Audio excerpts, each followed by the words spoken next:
Hello guys, nawala na din ba ang inyong Clash of Clans account? Nahack ba ito? Dahil kung oo, ipapakita ko sa inyo kung paano nga ba ma-recover ang inyong nawala na account sa loob ng isang araw. Kaya wag na natin patagalin ito at simulan na nga po natin. Ang mga kailangan nyo nga lang po gawin, yung mga importante nga po ay kailangan alam nyo yung ID ng inyong account, ID number and name. At dapat alam niyo din kung meron na po itong clan, no? So, ang pinaka-importante talaga dito na ma-visit nyo yung account na nawala sa inyo. At papakita ko sa inyo kung paano nga ba yung example, no? So, yung ating nawalang account ay nasa clan ko lang, no?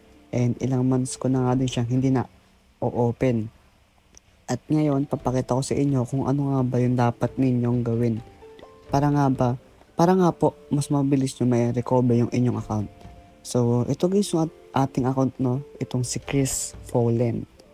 Itong account na ito, ilang months ko na siyang hindi nagagamit.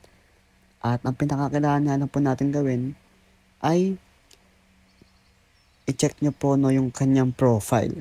Okay? So, pagka-check nyo guys ng mga profile, kailangan lang natin ng ID and name ng ating account.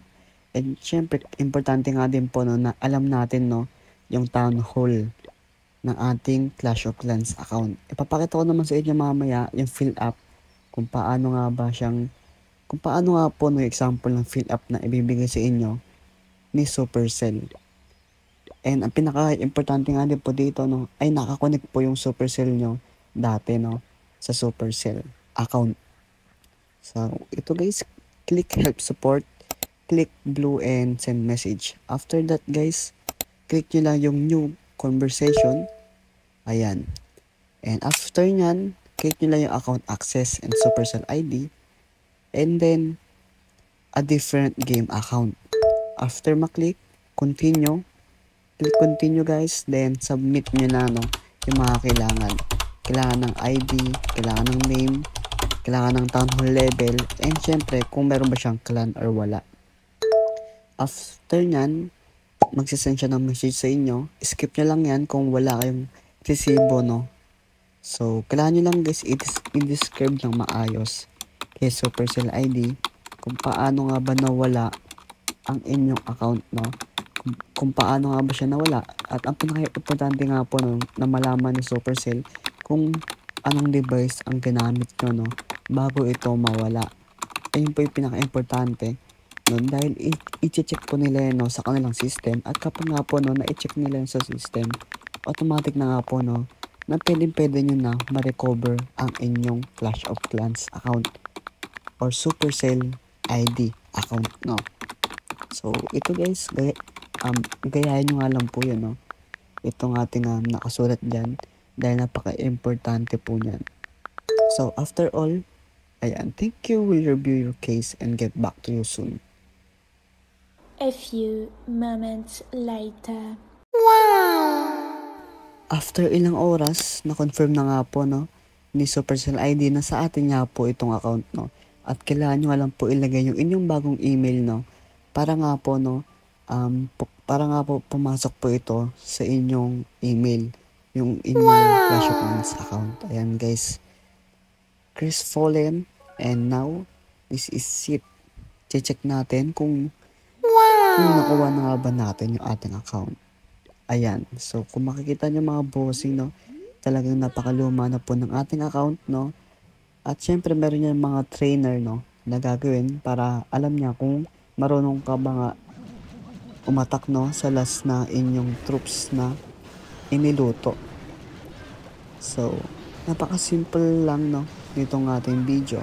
And napaka-basic na natin na gagawin. Sundin nyo nga lang po. Kapag nga po medyo nabibilis na kayo sa akin, pwede nyo po i-slow mo, yung ating video, para nga po, mas makita nyo po siya ng dahan-dahan.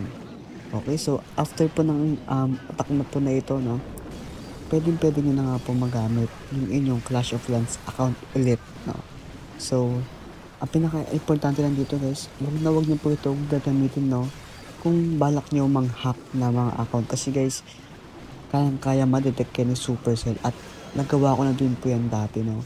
So yung account ko guys is naban po yun dati, yung ating Clash of Clans account, no.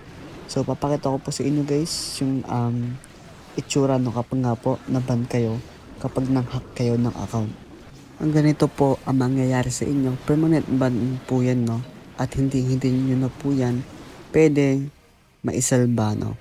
At wala pong days yan kasi permanent ban po yan. Kaya guys, wag po kayo, no. Wag nyo po itong gagawin kung hindi po sa inyo yung account, no. Dahil pwede po talaga kayong maban dito. 100% guys, kaya nila yan ma-detect, no. And ito guys, kung makikita nyo, ito yung dating clan ko. At talagang okay na guys, na-open ko na siya. So, kung makita nyo, all goods na at max na lahat ito, no. Wall na nga lang po, no, yung kulang natin. So, ayun lang guys, maraming salamat. Thank you so much.